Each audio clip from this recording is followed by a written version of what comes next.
Hello, my name is Alex Krieger. I'm a professor emeritus at the Graduate School of Design and for many years a design principal at Chan Krieger NBBJ.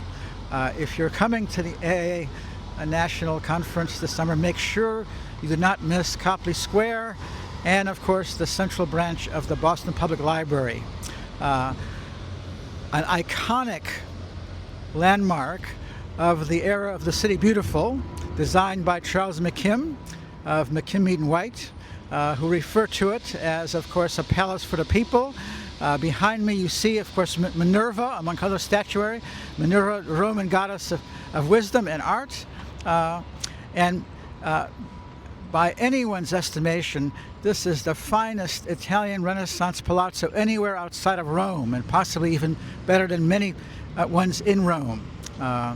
And make sure that when you come here and observe it, you go inside to observe some of the greatest collections of art produced by the foremost artists at the end of the 19th to the 20th century.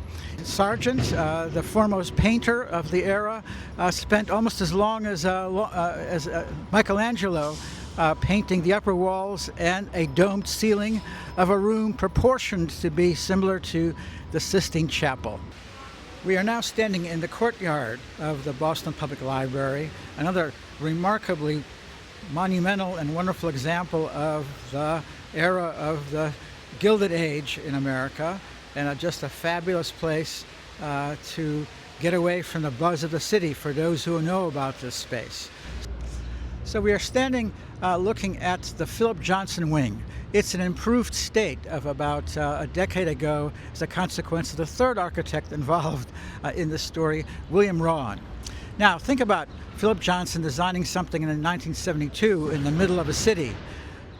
The American city at the time, at the end of the urban renewal era, was considered, slummed and crime-ridden and being abandoned for the suburbs and so forth. So, of course, a public institution had to be protected from the street. And indeed it was, with literally blank walls all around the bases of it. What was done in terms of renovation was, in fact, to open it up to the street, to open up to an amazing new reading room right inside, and to welcome you inside that space as well, where there's now a public cafeteria and even a kind of a live radio broadcast by the local public radio station. What Bill Rawn achieved by unveiling the Johnson addition was made it a modern sort of equivalent bookend to the great sort of Renaissance revival achievement that Charles McKim produced a century earlier.